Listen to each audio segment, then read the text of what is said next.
You crisscross sa likod. You crisscross at the back.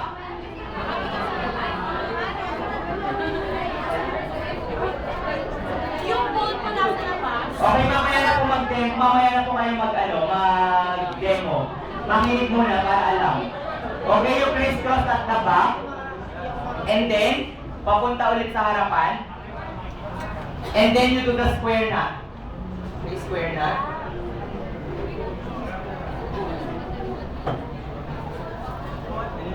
Okay, nakuha? Okay, one of our principles is speed. So pag dinitawan mo, para siyang si Darna. So dapat, tinatak yung excess. So how do you tap the tail? Sa side lang. You tap on the side. How about the excess part on the back? Or at the back of the head? Okay, you should tap it. Hawakan. And then, hatakin lang. And then you tap.